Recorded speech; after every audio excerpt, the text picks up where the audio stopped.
Hello, everybody, and welcome back to another episode of the Two Footed Tackle Podcast. I'm your host, Ari Stamatakos. We're back again. We are back again after a slight two-day hiatus. As we broke up in between the round of 16 and quarterfinals, we are back, and we're back in a big way, aren't we? There is two games which occurred this morning, in fact, that we'll be definitely needing to speak about. I don't know how in depth we will speak about both of them. I don't know how long this podcast will go for, but there's definitely a lot to cover. Definitely a lot to cover. But hope everyone's well. I hope everyone enjoyed the 2 day break. I despite how much I love football and despite how much obviously the return of games for this tournament has been fantastic. I needed the break to re-energize, to revitalize, refuel. Getting a bit of burnout, having to wake up to 2 o'clock, 6 o'clock for days and days on end. Well, it was 3 o'clock, 6 o'clock, but of course changed to 2 o'clock, 6 o'clock. Having to you do that sleep schedule for days and days on end. Really took it out of me. So having to do it just for today, and then obviously tomorrow's podcast will be our last podcast for a couple of days, and then we've got 2 podcasts for the semis, and then one more podcast for the final, and then I'll probably do a podcast that to like wrap up the whole thing. But that could be filmed. That can probably be filmed on the day of the final podcast. To be honest, probably just do 2 podcasts back to back. But yes. We move. We continue. I don't actually know what episode this is. This will probably be episode 19, I think. Episode 19 it will be, yes, because we've, of course, got 4 more left, which is insane. How has it gone by like that? Literally in a flash. We're halfway through the quarterfinals and we're getting into the real meat of the tournament here, and we're getting some fantastic games. Of course, we both know what games we're talking about, but yeah, it's quite funny how quickly things can kind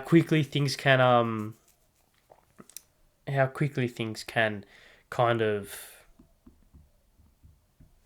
I don't know how to describe it, but how quickly things can like turn and just change and become something you didn't expect them to become. We are, of course, in this quarterfinal stages. Both games, or the first half of the quarterfinal stages are done. We know one side of the semi-final draw, and of course we will cover both of those games. But before I start and before I stop rambling, implore you all to subscribe to the Two Foot Tackle Podcast. Thank you all very much for the support so far. It was really my first moment to reflect. Really, yeah, it was pretty hectic, this whole like 18 days in a row doing it, being on like high alert and like every single day looking at analytics, trying to figure out TikTok clips and etc. etc. Of course, this is all like I'm doing all myself as well. So everything you see from graphics to socials to uploading to everything is done by me. So it's been a pretty hectic 18 days. It was anyway. So these 2 days allowed me to kind of just sit back, switch off, reflect, and yeah, the support on this kind of mini series, or this series of this World Cup has been second to none. I had some doubts going into it, thinking whether or not people would actually return every day, or if people would get sick and tired of my voice. But I think I was looking at analytics, looking at like percentage of people subscribe, watching it, etc. etc.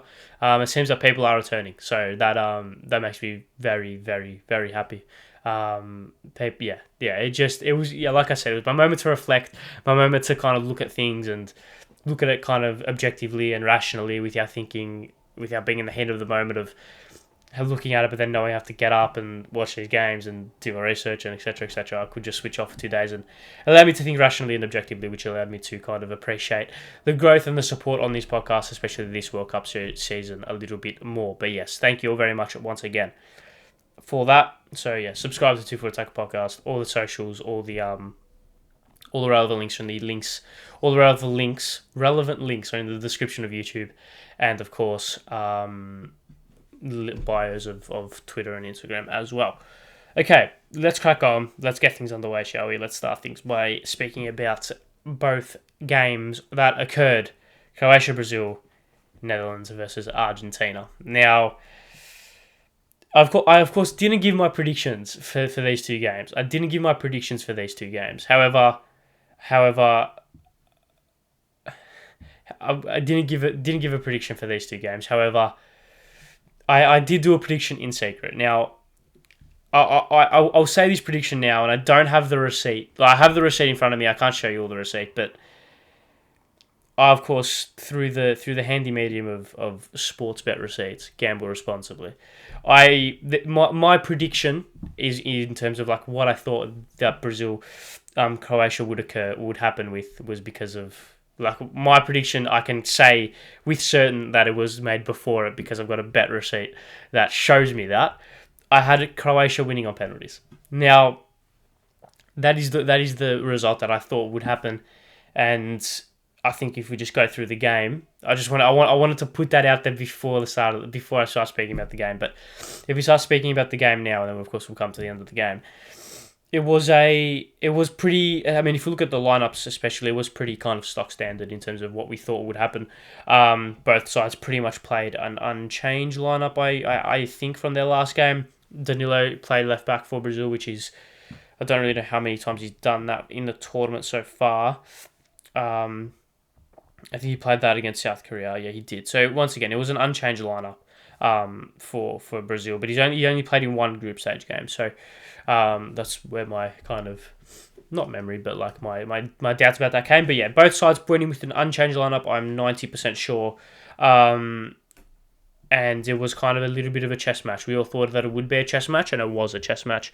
Both sides have the ability to score quickly and score in bunches, and that is obviously something that both sides were very wary of. We of course know Brazil's exceptional attacking exploits. I mean, the front four, which started Richarlison, Vini Jr., Rafinha, Neymar, and then off the bench, I may take a pick between Anthony, Gabriel Martinelli, Pedro, Rodrigo, Everton, like even Bruno Guimaraes offers some things going forward at times. So like really take a pick. Lucas Paqueta's playing a double pivot, right? And he's a really a very, very good attacking midfielder. So we all know their attacking exploits are second to none. And this allows them to be slightly more conservative with a defensive approach because of their attacking exploits. They don't need to go all out, and they don't need to try and create these intricate plays and like try and flood numbers forward because they've got the quality. And I think, I mean, we'll speak about the goal a little bit later on, but I think that kind of was typified by the goal. It wasn't a numerical overload or a tactical masterstroke or a pattern of play. It was just individual brilliance, right? And that's something which I'll just quietly. I say individual brilliance a lot. I think I've been like Ned Zelic is very contagious. Not all of what he says is contagious, just FYI.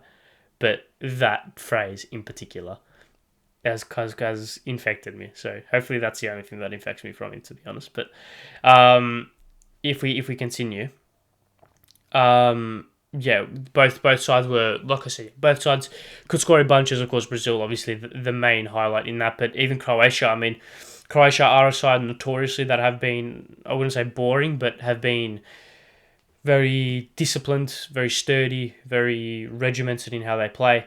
And this has obviously been typified by their tournament. I think their first game against Morocco ended 1-1, ended 0-0. Their game against Belgium ended 0-0. Their game in the round of 16 against Japan ended 1-1. And those games were just, in the middle of those games was a 4-1 win over Canada. So they, despite not having a massive track record of doing that, Croatia do have the ability to score and score quickly, like we saw against Croatia. So I think even in that game in Croatia, they obviously conceded first, but I think they took the lead before half time. Before that, yeah. So they went behind in the second minute, of course, and they scored 2 goals within 8 minutes to take the lead, and then scored 2 goals in the second half to kind of ice the game. But obviously, both sides have the ability, like I said, to score in bunches and to score quickly. So both sides were wary of that. Both sides were playing on the back foot, kind of purposely playing on the back foot. Neither side had a major domination in possession, especially in the first half. Both sides were kind of just feeling each other out. Run for the football purists, I'm sure. Like myself.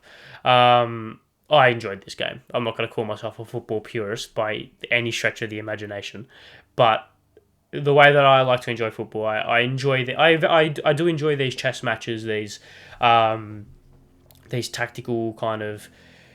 I think a chess match is like the perfect way to describe it. A real strategic game, tactically minded, can be won or lost by substitutions, by tactical decisions on the sideline, and especially when both sides are doing it at the quality that they are doing it at.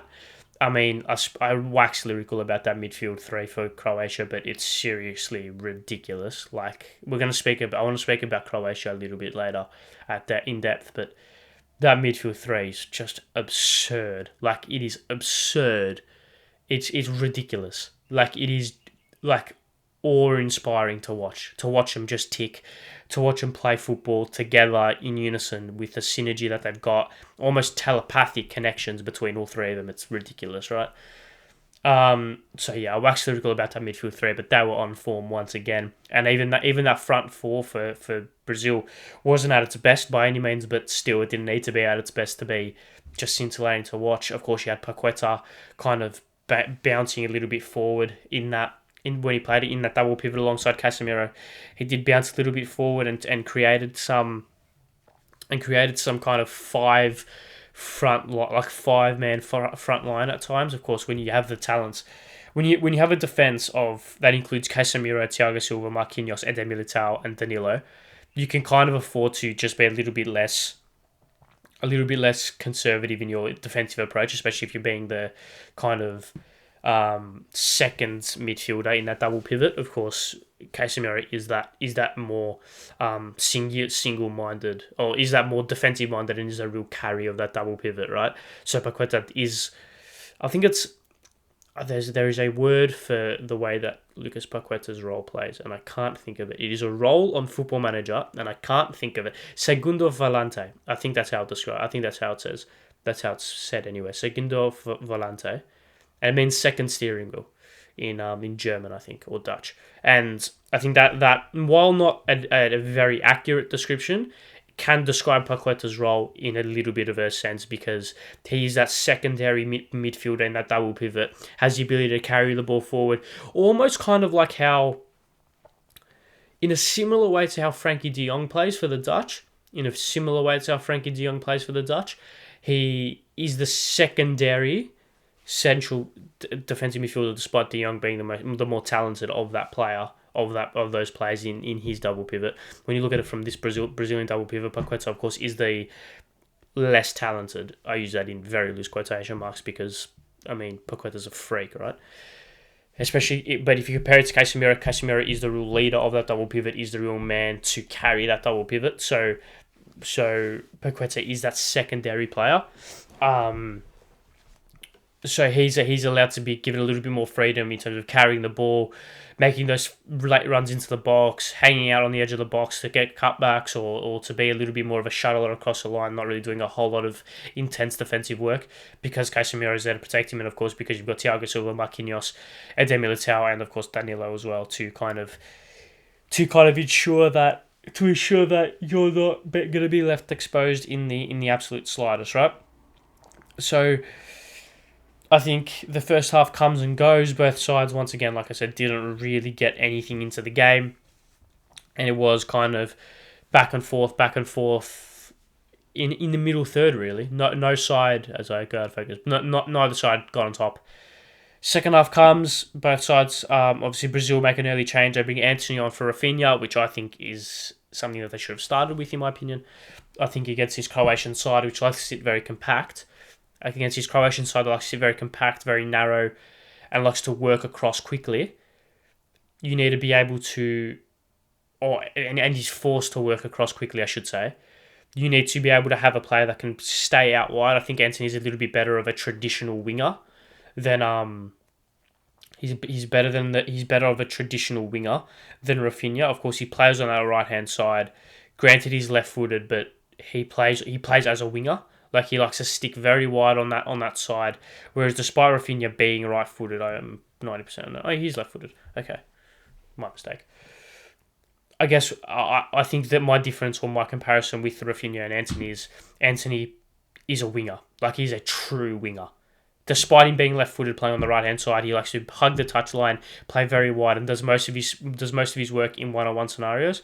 And when you play a very compact side, you need to be able to get that early switch to across to stretch him out and to get those isolated 1v1s. Anthony's probably one of the best, if not.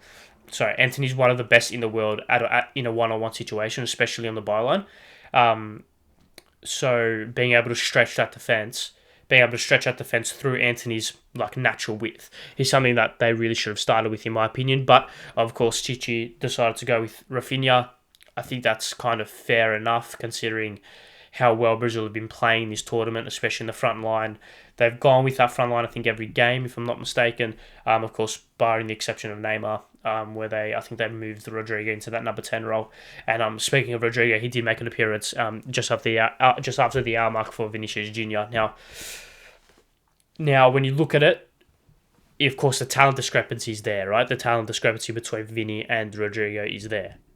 Right? So you need to be able to kind of balance that out and take that calculated risk in terms of you bring Rodrigo on, who has fresher legs, probably is capable of a little bit, has a different traits to Vini. Of course, Rodrigo can play as a 10, so that allows you to move Neymar out to the left if you wanted to do that. I don't think they did do that, and they shouldn't have done that, even if they did, or they shouldn't. But it's that give and take. I think Antony for Rafinha is a very fine straight swap. Both players are, in my opinion, equally talented. But Vini and Rodrigo, there's a difference there. Vini is the guy for Brazil in the future, right? He will take that mantle for Neymar. Is it in 4 years' time? Neymar will be 34, 35, or 33. Maybe 33 or 34 in 4 years' time. So, you take that mantle. What do you do with Vini, right? They bring Vini off. Something which I flagged at the time. I thought that's not what I would have done. I think you leave Vini on the pitch as long as possible. I think if you take anyone off, you take a Richarlison off and move Neymar to the 10, to the 9, and move Rodrigo to the 10, because you need to keep your most explosive and most dynamic players on the pitch, especially in a game that is very cagey. In a game that is very cagey, you need to keep your most explosive and dynamic players on the pitch as long as possible. And I don't think subbing Vini off in the 60th minute was the right move, in my opinion. But I think, we'll touch on that, right? And then, of course, Croatia then make two changes. Pasalic. I don't know, Pasalic. I don't know why I'm struggling with that name when I can pronounce it fluently and fine for the longest time. I just can't do it now. And Kramaric came on, Pekovic and Vlasic came on, right? So pretty much straight swap. Pekovic for Kramaric, offers something a little bit different. Pekovic is a little bit more physical, likes to hold the ball up a little bit more. Vlasic and Palisic are very similar in the way that they play. Both players kind of are auxiliary 10s that have been moved out to the wing. Nothing really happened again through that half. Brazil started to dominate the ball and started to dominate the game, if memory serves, towards the back end of that half. Towards the back end of that half, they did start to dominate the game a little bit more. They did start to kind of allow themselves to get on top of the ball, get on top of the game. And Croatia did go to a slightly more defensively minded approach. Of course, Pedro comes on for Richarlison. So once again, both sides move to a slightly more physical striker, slightly more direct style of play. As first half comes and goes, the first 90 minutes comes and goes, we move into extra time, and the moment of magic from Neymar. Now this is something that I mentioned that I wanted to speak about. Now, that goal is one of the best goals I've seen this tournament, right? It's marvelous. It's a marvelous goal, and you sit back and look at it and you think, how the fuck can that happen? How can he pick the ball up, get the 1-2, pick the ball up again, get another 1-2, get past the defender, take it past the keeper, and put it into the roof of the net? And you look at it really, and it comes down to what I mentioned before. Brazil and sides, and this is why I get frustrated with France so often. Actually, not frustrated with. I wouldn't say frustrated with, but France are a side that lean heavily into this rationale. And that is, why create an offensive tactic when you've got four of the best players in the world playing in your attack? Surely if you just let them play football, they're going to create something. And France lean heavily into that. France's instructions, I would assume, is Mbappe and Dembele stay very wide, Giroud stay in the middle, Griezmann do whatever you want. That is, to me, what their instructions are. And to a certain extent, that's what Brazil's structure is. Vini and Rafinha, or Rodrigo and Anthony, stay very wide. Richarlison or not Fred, Pedro, sit up top, push on the last line of the defender, be a presence, and Neymar, do whatever the fuck you want.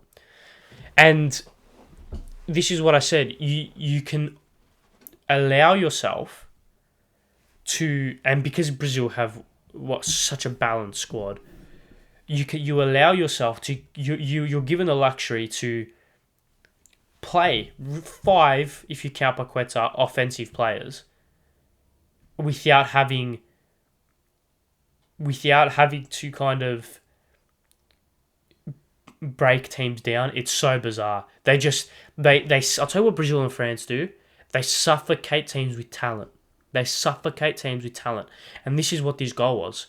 This goal was literally no real tactics, no real patterns of play. It was literally Neymar passes someone, gets it back, takes it past the goalkeeper and scores. And you gotta just sit back and applaud it. It's unbelievable. And to me, for that, I thought the game was done at that point. I thought, yeah, Croatia are done. It's a pretty good run, but Brazil were just too good, and Brazil are the favourites for a reason, right? Of course, a couple of changes were made. Sancho and Fred came on for Paqueta and Militao, I should say. Once again, pretty much straight swap. Fred for fresh legs, so Paqueta off slightly something defensively. And Alexandra. Apologies there. My sincere apologies. Alexandra for Eder Militao, straight swap again. Croatia bring on Lovro Majer, who I'm very high on. For Kovacic, once again, a little bit more of an offensive player, and then they bring on Budimir, for Sosa, and Orsic for Brozovic. So they really, really go for it. Really do go for it, and they get their goal. In the very, very late stages. Now, you can credit Croatia. You can really, really credit Croatia, and you should credit Croatia, and I'll speak about them in a second. But go back and watch the goal. Why do Brazil leave themselves in the 117th minute of a World Cup quarter-final where they're leading 1-0? Why do they leave themselves exposed to a 3-on-3 in a counter-attacking situation? Why does that happen? How does that happen? That, to me, is tactical breakdown. Structural tactical breakdown. Because Chichi is a smart enough coach to acknowledge the dangers that Croatia have on the counter-attack and acknowledge the dangers of what that situation can arise, right? Acknowledge the dangers of what that situation can bring. So to me, as my eyes really itchy, to me, it is a tactical breakdown. Complete tactical breakdown. You can't put it any other way. And of course, the ball gets played out wide to Orsic, who has the pace to burn, obviously fresh legs, gets that cross into the box, it falls to Petkovic, who gets a pretty fortunate deflection, but it's football, right? Gets past the hands of Alisson, and all of a sudden, I'm preparing myself for penalties, I'm preparing myself for penalties, like I'm important in anyway. The fucking world is preparing itself for penalties. yeah, and I felt like we had seen this story before, to be honest. Vlasic steps up, scores down the middle, nice calm penalty. Rodrigo steps up. It's just a poor penalty again, in my opinion. Poor penalty. Livakovic saves. It's not. I'll tell you what. It's not Livakovic. It's Livakovic. I think anyway. Livakovic. He saves fantastically well. Lovren never in doubt, of course. Casemiro with a good pen. Modric with a class pen as well, if memory serves. Pedro with a good pen, who I so thought was going to miss, by the way. As soon as Pedro stepped up, I was like, he's going to miss. Orsic scores, and then Marquinhos with the finest of fine margins, as he puts it wide. Brazil out, favourites out, Neymar out, Vini Jr. out.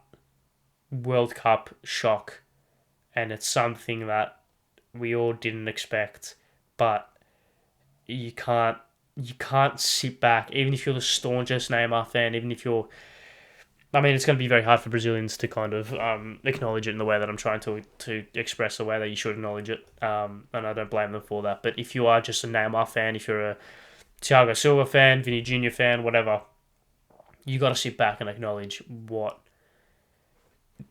marvel football can be. Like, and we're going to touch on the other game in a second. You just got to sit back and fucking round of applause football. Like, it's just astonishing. And another thing you need to give the world of credit to is, like, it's quite bizarre, because to me, Croatia have always been a footballing nation to me, and they have been forever to me. When I think of Croatia, I just think of, yeah, they're good at football, right? But when you think about it, they've got a population of 4 million people. That is less than the state that I live in, less than the city I live in. They've got a declining population at that, and they're like, I don't even know how to describe this, but I genuinely think every single person in Croatia could play in a Europa League tie and more than hold their own. They just can produce these exceptional players year after year after year. I mean, if we look at that 2018 side and we look at the differences between this side, I mean, Kovacic has entered himself into a very crucial role. Lovren has introduced himself into the fold. Miroslav Orsic, Livakovic, like, so many players who weren't in that 2018 side. Now, a lot of people, rightly so, looked at that 2018 side and looked at how they got to the final. It wasn't really convincing. Despite them dominating the final, they didn't win it. And they looked at it and they thought, oh yeah, this was a nice golden generation for them. That's quite cute. Like a nice little golden generation for them. Nice little 1 year in the spotlight type thing. And when they get knocked out in the quarterfinals of the European Championships as well, you are kind of... It's round 16, wasn't it? Oh, I'm gonna have to go back and go back and look. I don't know. Aren't I? Round 16, yeah. So it was round 16. I this has really interrupted my flow. It was round 16. Of course it was. Anyway, like I was saying, you look at that Croatian team from 2018, and a lot of people had the thought of they didn't really deserve to get that far. They didn't win a game within 90 minutes. They won 2 games on pens, and the way that they got to the final wasn't overly convincing. Granted, they dominated the final, but they didn't win it. And a lot of people kind of looked at that Croatian side and thought, yeah, this was their 1 year in the sunset, their golden generation, and everything clicked for them. They had their moment. It was great. Good footballing story. And then when they get knocked down in the round of 16 of the Euros, a lot of people had that thought validated. However, this World Cup has proven to everyone that they are now a top dog in football, and they will be for a long time. Because look at that 2018 squad. Yeah, it's similar in a lot of ways. Perisic is still a crucial player. Lovren's still a crucial player. Kramaric is still a crucial player. Modric, Brozovic, still crucial players. But look at the other players around those players. Look at the exterior of that squad. It is completely different, which shows in 4 years' time, those players who are on the exterior will come in and be crucial players in 4 years' time. The likes of Lovro Majer, the likes of Mislav Orsic. I mean, Livakovic has introduced himself on the world stage as a premier goalkeeper. Like, they're recycling these players and they're recycling this national team so well. They're playing not exciting football by any means, but it's tournament football and it works. You need to sit back and applaud them. A nation of 4 million people, a declining nation of 4 million people in terms of population, you got to sit back and applaud them, because it literally seems like you could pluck any person from that country, footballer or not, and they'll hold their nerve from 12 yards, or they'll be able to play in a Europa League semi-final or a European Championship semi-final or a World Cup quarter-final and more than hold their own. They just seem like true to the core. They seem like footballers, and they're not overly physical. They're not dirty. They're not tall. They're not quick. They're just footballers, and that is the purest thing about it. That is the purest thing about it. Which just, you got to sit back and applaud it. You got to sit back and applaud it. It's unbelievable. You got to sit back and it's unbelievable. It's so good. So yeah, there you go. Just if you wanted a update on my bet, or not update on my bet, if you wanted to finalise on my bet, it was a 3-leg multi. Richarlison to commit a foul, which was a given. Croatia to win on pens, and Ivan Perisic to score or assist. So thank you, Ivan. You've just lost me 20 times 8. You just lost me $1,600. Appreciate it, champion. It's okay. It's all good. It's gay. It's all a bit of fun. It's all a bit of fun. Let's move on. Half an hour. So I've actually spoken about this one pretty at length. I don't think I'll speak about the other one at length because there wasn't really a lot to speak about until the end of the game. Argentina, Netherlands. Now, where do you start, right? Where do you start? Now, I want to speak about this game not in game by game, kind of not like play by play, because there's like so many things I want to speak about, right? So many things I want to speak about. Okay. How do I approach this game? Because I don't want this to go on for too long. Actually, fuck it. This can go on for as long as I want. There's no time. It's 12:15, so this probably won't be out at 2:00. But blame me for falling asleep after this game. Okay, so let's speak about. I want to speak about Messi. Let's speak about Messi. Let's start with Messi. He, of course, was the man of the occasion. The man of the occasion. Everyone looked towards him for everything. And this whole World Cup has been built around him and Ronaldo, right? It's been built around him and Ronaldo. But you can't kind of look at this World Cup without looking at Messi. This World Cup is Messi's World Cup. Because I don't know how to describe this, but there's something different when you look at it from the Messi perspective than the Ronaldo perspective. Maybe it's because of the off-field drama that Ronaldo's been embroiled in, but let's look at it from the Messi perspective. And I mean, that assist to the first goal is just absurd. Like, it's just absurd. Like, it is genuinely just fucking, like, I try not to swear, but it's ridiculous. Like, it is ridiculous. How do you spot that pass? Apologies. It's Messi, kind of like I get emotional. I don't. I've cried once on this podcast. I'm not doing it again. How do you spot that pass? How do you spot that pass? I don't get it. I genuinely don't get it. Players are through to Molina, who scores. Then, of course, 75th minute. It was Marcus Acuna who drew the penalty from Denzel Dumfries, I'm pretty sure. And Messi slotted it away at a plum, right? Goes and does this celebration, whatever the hell that means. And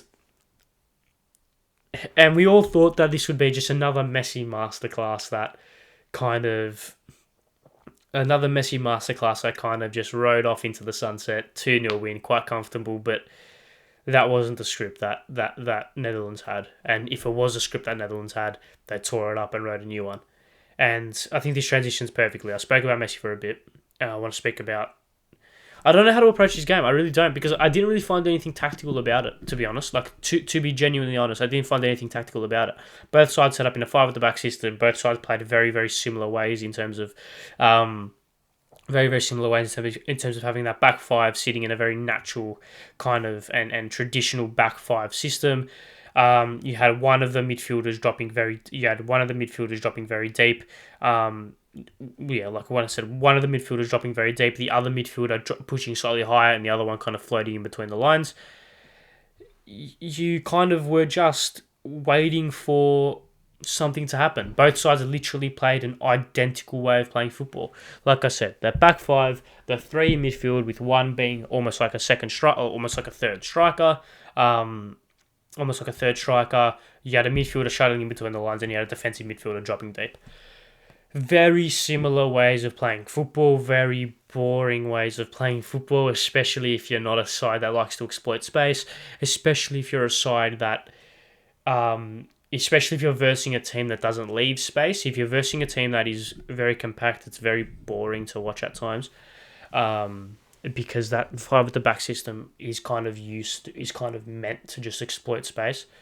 It's kind of its whole purpose because of their wing-backs, because of the wing-backs occupying very unusual positions, because they're not wingers, but they're not full-backs, but they're like not really wide midfielders because they're more attacking than a traditional wide midfielder.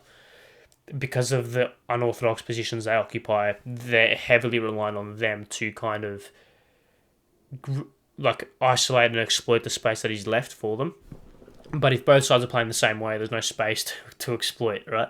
Because they're just occupying the same spaces. They're just going to run into the direct opponent.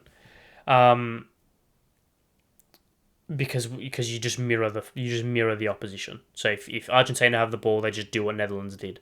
And if Netherlands have the ball, they just do what Argentina did in terms of their system, right? Because to counter, if you're playing in a five-at-the-back system, to counteract a five-at-the-back system is the same way that your offensive approach will be counteracted by the opposition. So it's the exact same way of playing football, which in itself is very fascinating to look at. Very fascinating to look at, because that makes every single tactical decision so important. Just on the side note, because when you have these mirroring formations, I really wish I had a tactics board in front of me so I could kind of demonstrate this. But like I said, when you have the almost identical formation, almost identical setup, I know it's a bit different with Argentina because Messi exists, right? So he's not really a number 9, whereas Gakpo and Memphis are more traditional number 9s, although they played Bergwijn up front. Gakpo in the 10, which I don't really like. I really like Gakpo as a 10, just quietly. I don't like Bergwijn as a 9, but they've got no one else. Anyway, this is going to be a longer episode because I want to speak about this and I want to speak about the game.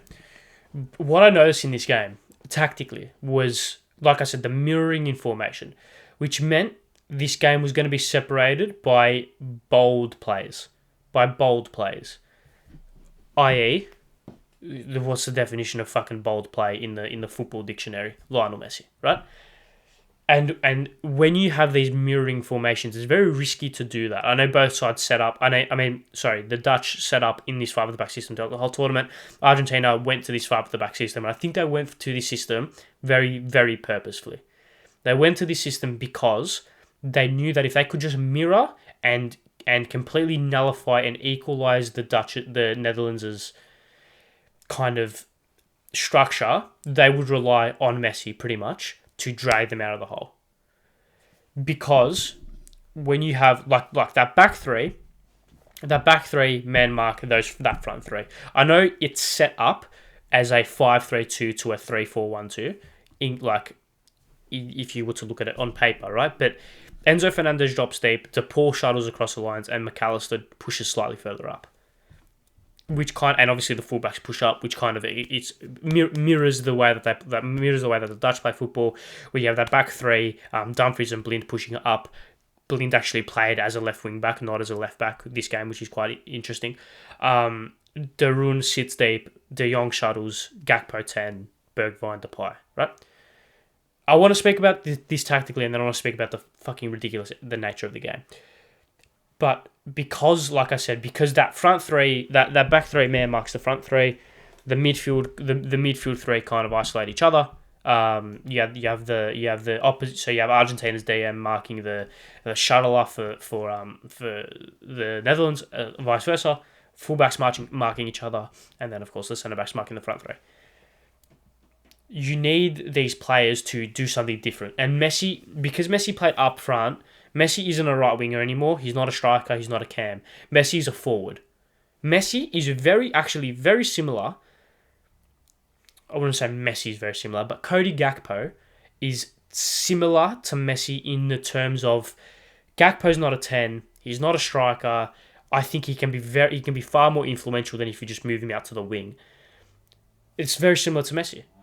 So the way that both sides approached this game was, we're going to hope that our structures kind of nullify each other, and we're going to either see this game out to extra time, wait for a set piece, or wait for individual brilliance. And when you have Lionel Messi on your team, you can kind of afford to do that.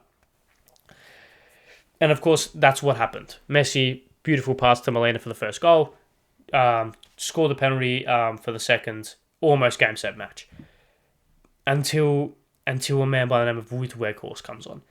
He scores the first one on the 83rd minute and does it in kind of typical striker fashion, right?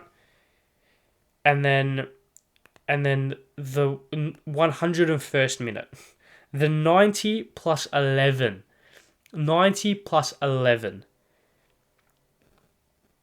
it's the boldest play in World Cup history. The boldest play in World Cup history. How are you going to have a set piece 22 yards max out from goal on the D and do that? And try and risk it by doing this kind of, if it didn't work out, I think the word petulant is probably apt to describe it. Very childish way of trying to approach a set piece. Just fucking try and hit it, mate. Win a corner at least, or try and score.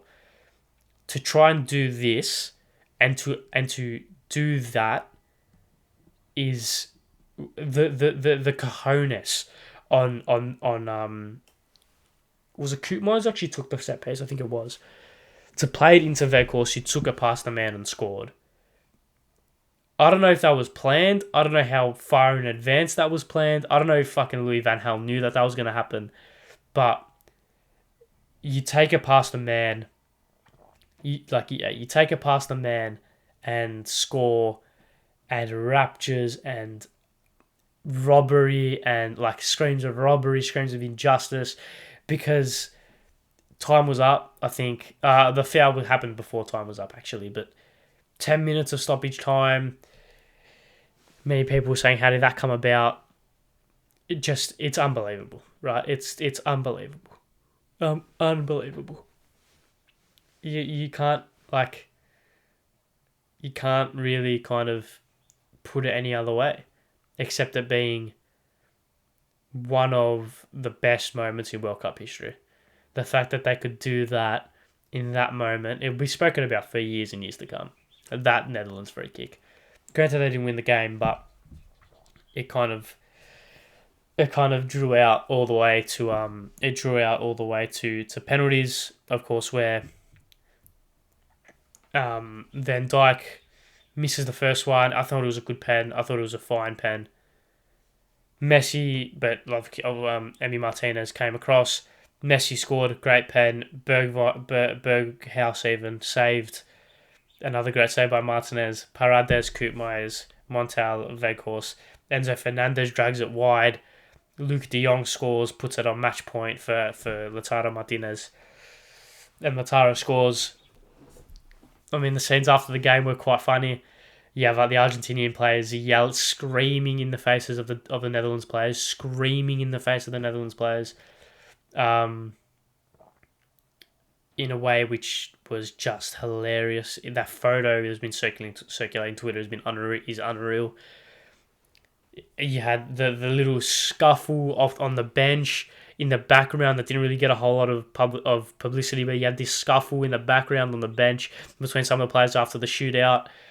Of course, this all pretty much stemmed from the very, very physical nature of the game. I mean, if you look at like the stats in terms of the physicality, there was where can we say there was 80 yellow cards apiece and 48 fouls across the game, 30 for the Netherlands, 18 for Argentina. A very physical game. Of course, I think the moment really that sparked it was Paredes's kind of just fucking absurd moment of madness where he gives away a foul and just wellies the ball into the bench and it all kicks off. Van Dijk is bodying people. Berghuis gets booked for some reason. I can't remember why. Paredes doesn't get sent off despite him committing a cynical as fuck foul, like a very cynical foul. Then it fucking pelting the ball at the bench and literally could have like almost like killed someone, but could have really hurt someone if they weren't looking. Like the fact that he stays on the pitch is quite funny. Of course, and then you had Messi getting a yellow before the free kick, Otamendi getting a yellow after the free kick. And then you had Scolani getting a yellow on the bench, Weghorst and Bergwijn getting a yellow on the bench, Timber, Acuna, Romero, Lissandro Martinez, Depay, Berghuis, Paredes, Messi, Otamendi, Montiel, and Pezzala all got yellows. Then you had Dumfries getting a yellow and a second yellow for arguing after the fucking final whistle. And then you had Nao Lang as well get a yellow. Just an insane game of football. Insane. And if you didn't know the result and you kind of listened to my tactical synopsis on this game just before, like 5 minutes ago, you would have thought this game was boring as fuck. And really, it should have been boring as fuck. Let's be honest. It should have been. Like I said, both sides set up in boring ways, hoping for individual brilliance. And when you've got Lionel Messi, your chances of winning when you play that way of playing football goes up tenfold, right? So really, it should have been a boring way of play. It should have been a boring game. But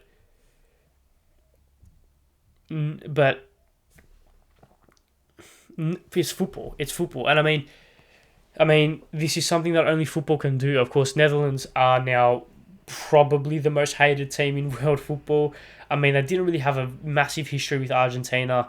They didn't really have a massive history with Argentina in terms of a footballing perspective. Of course, the 2014 semi-final springs to mind. Semi or quarters? 2014 semis, it was, yeah. 2014 semi-final springs to mind where Argentina got the job done there again. And then you had... What did you have? What else apart from that? You had the 98 game where Bergkamp scored the winner. I think it was 98 anyway. Was it 90? Yeah, it was 98. 98. That was a quarters, yeah. Where Bergkamp scored the winner. 2 red cards in that game as well. So they had history, not major history. Of course, we all know the Netherlands have been kind of the I wouldn't say the brats, but of course they've got history with the Germans naturally. They've got history with with Portugal, if my memory serves. That 2006 game, the Battle of Nuremberg. The Netherlands were involved in that, weren't they? I'm pretty sure. Battle of Nuremberg. Yeah. So they've got history with Argentina now, with Germany naturally, with Spain, with Portugal. They a lot of international teams hate them. A lot of international teams hate them, and I guess what's quite funny about all of this is they lost the Battle of Nuremberg in 2006. They lost twice on penalties to Argentina. They lost to Spain in the World Cup final. I guess maybe total football is the better way instead of total carnage in what they showed. But yeah, it is one of those things. I mean, Louis van Gaal's comments after the game about the penalties being a lottery and how they practice penalties and they still missed. And I mean, you can't really put blame on anyone. I thought Van Dijk's penalty was fine. I thought Van Dijk's penalty was okay. And just quietly, I the massive respect to Van Dijk for actually taking a pen. I mean, you saw in the other game, Neymar wanted to have all the glory and take the fifth pen. Penalties don't always go to the fifth pen, mate. Just take the first one and score. Take the first one and score. Take the second one, take the third one. To me, I think the best player should take the third penalty, in my opinion, because I think the third penalty is the penalty with the most jeopardy that isn't sudden death. Because if you miss the first one, you've got 3 other penalties to try and save on, right? Whereas if it's say you're taking second and it's 2-3. Or it's 3-2 and you're taking second. If you miss, they score, it's over. So you need to score that. Yeah, you miss, they score, it's over. Would it be? Yeah, 4-2. Yeah, because it would be 4-2. I think it would anyway. Or it puts you in a shit position anyway. I can't think of penalties right now. I think Modric took the third one maybe in the other game, if I'm not mistaken. Yeah, Modric took the third one for Croatia in that game. Pedro took the third one for Brazil, but Pedro's penalty was very good. And I mean, and I know Messi took the first one, but Messi took the first one. Took the first one here. To me, if you're the leader, you either take the first one or the third one. You don't wait till the fifth. There's no point. You might not get there, man. You might not get there. You need to ensure that you get there first before wanting to take all the glory. And I guess it's football kind of playing into very, very, very, very evil games. Very evil games. But am I done? Is that all? Is that? Have I spoken about it enough? I have. I've spoken about both games enough. I'm pretty sure anyway. Yeah, I did. Okay. So now this moves on to Argentina versus Croatia. Argentina, Croatia, hey? I think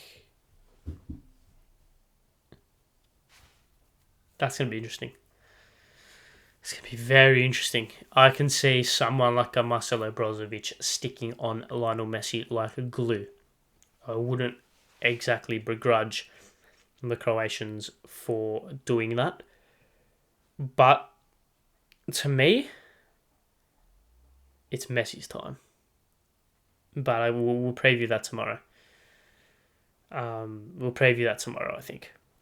And then, of course, Brazil and the Netherlands crash out. Wow. To me now, the winner of England-France wins the World Cup.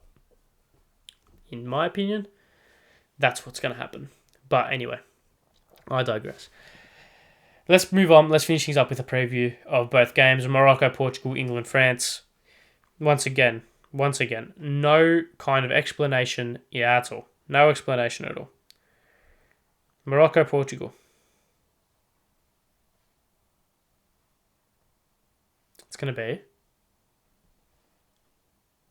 1-0 Morocco.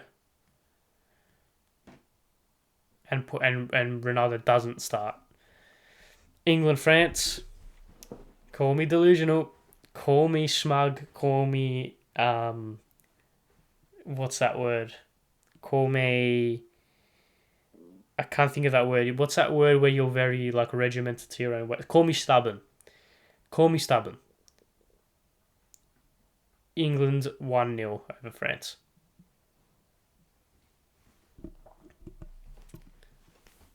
So that's my prediction. Okay, we're done. Thank you all very much for watching another episode. This has gone on for longer than I thought it would. But I guess 2 games of football were worthy of speaking about them for this long. Thank you all very much for watching another episode of the Two Foot Attack Podcast World Cup edition. If you watch all the way to the end, make sure you subscribe, like, notification bell, all that good stuff. It would mean the world to me. Yeah, see you guys tomorrow, where I'll probably be very tired. I will probably be very tired. This isn't going out at 2 o'clock, by the way. If this is out before 4 p.m, great. If not, I apologise. Thank you all very much for watching. Speak to you tomorrow. Hopefully, we can get more as good as exciting football games as what we got this morning. But yeah, leave your thoughts, leave your predictions in the comments below as well. It'll be interesting to see what everyone thought about their games and what everyone will think about the 2 games going on tomorrow. BS. Thank you for watching. See you guys tomorrow. Speak soon. Goodbye.